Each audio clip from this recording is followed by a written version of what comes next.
Morning everybody, Calm Biker here. Just heading through Lincoln on my way to the Dove Cottage ride out. I keep calling it Dove House, but it's Dove Cottage. Dove House is a charity in Hull, but I think they do similar things. Anyway, I thought I would do a response video, somewhat overdue. I don't think there's enough response videos since YouTube took away that ability to actually post response videos to other people's videos.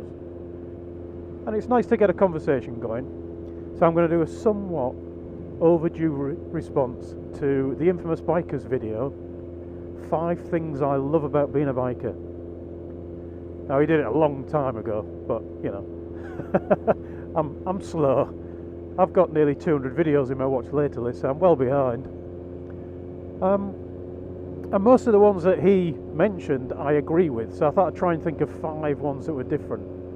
I think 4 of them I agree with, and one of them I understand, which was it's cool to be a biker, or you look cool, or whatever it might have been, but then you've got me.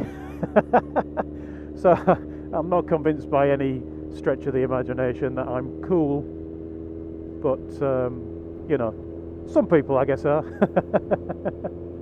So I thought I'd do my 5, and as he did, I'm going to do them in descending order-ish.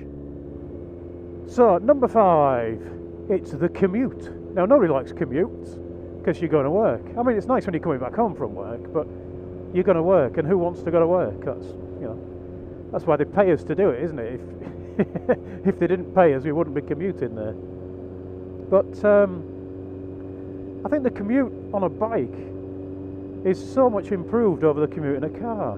Even a boring commute is much better on a bike. And you don't have to sit in traffic for a start. You can just filter through it if it's there, whip past it, because they're all sitting, usually texting, but they're all sitting in the fumes thinking about the boring day they're about to have, and we can whip past them all. And I was going to say get to work quicker, which can be a bonus if you're running a bit late, but also the commute for me tends to be longer. You know, I find that my ride to work, in theory, well, my drive to work is about 12 or 13 miles, but my ride to work is about 30, because I set off earlier. That's how much you enjoy it. At number 4, when I was a child, there was a big thing about don't talk to strangers, don't take sweeties from strangers, all that kind of thing. Charlie says, don't talk to strangers, the talking cat on the telly. But now I'm a bit older, and it's probably safe, because nobody wants to abduct me, I don't think. Talking to strangers is more fun. You get to talk to all sorts of people. And when you've got a bike, you find that strangers want to talk to you. So as well as the community that Kev talked about, people who aren't really part of the community start to talk to you too. Sometimes it's an old chap who used to have a bike. On my last ride out that I organised, there was a coffee shop we all stopped at. There was a woman came out, used to be a scooterist in the 60s, and she was looking around all the bikes. You know, everybody seems to enjoy looking at them. So you get that kind of, even without the camaraderie of the biker, people are just interested in talking to you about your bike and what it is, how fast it goes, how loud is it, all that kind of stuff that you expect to talk about to normal bikers, or to bikers. And of course there is a downside to everyone talking to you. Sometimes you're in a hurry and you want to get somewhere quicker, but of course you can get there quicker on the bike generally. I suppose there's a downside to the first one as well, that when you can cut through all the traffic on a bike, when you do have to get in the car, that traffic is extra frustrating. I'm a terribly impatient driver now. I find it so frustrating sitting in traffic. In at number 3 will be the acceleration, or more importantly, the power to weight ratio that you get from a motorbike. All but the smallest bikes have amazing power to weight ratios. Car drivers have watched too much Top Gear, they don't they don't understand, but the power to weight ratio of a motorbike is thrilling in a lot of cases. I mean, if you take a bike like this, not the fastest bike in the world, but by no means the slowest, a couple of 100 kilos a bike, probably about 65 kilos of me, and roughly 150 horsepower, which gives you a power to weight ratio of around about 600 brake horsepower per tonne. Now if you go up the scale a little bit, get onto something like a BMW Z1000 RR, now you're into, you know, 200 horsepower and a lighter bike, you're looking at 800 horsepower per tonne with somebody like me sat on it. If you're Danny Pedrosa, a lot more. So how do you get there in a car? You know, your Nova, people won't remember the Novas, but your Corsa with a body kit and lights underneath is not going to give you that kind of power to weight ratio. To get to the 600 horsepower per tonne-ish that I'm getting out of this, you need a LaFerrari. You know, a lot of money worth of hypercar compared to under 10 grand for one of these things brand new. You know, you're not going to get that kind of acceleration, that kind of power to weight with anything with four wheels on it without spending a lot of money. Of course, there is a downside to that kind of power, and that's that you've got a choice. You can either have self-control or you can keep your license.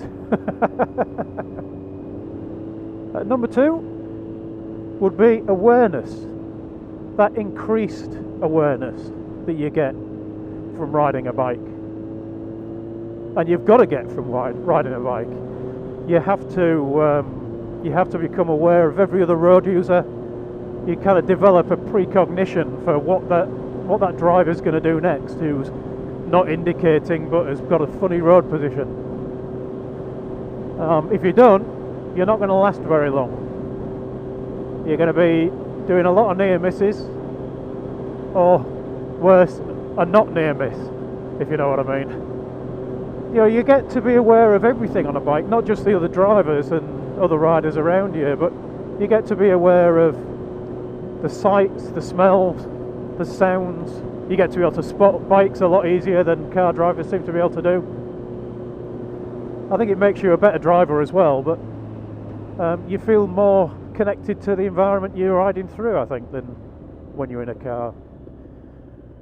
Of course, the downside to being able to see all the sights, smell all the smells and hear all the sounds is that some smells you don't necessarily want to smell. And finally, at number one, it's the involvement of riding. That involvement, again, that you'll never get from a car, or well, maybe you'll get from a very special car on a track, but that involvement in a car, everything's taken away from you. Everything's electronic. There's power steering, there's ABS, there's traction control, there's windows to block out the sounds. There's no real feel anymore in a car. You feel like you're pressing buttons and fiddling with a joystick in a computer game nowadays.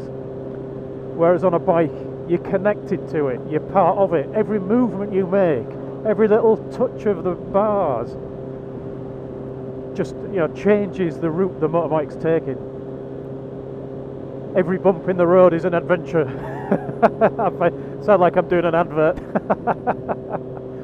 But that connectedness, that involvement that you have with the riding a bike is a skill in a way that driving a car no longer is. You know, it's not easy. It's hard. It's hard to do it well.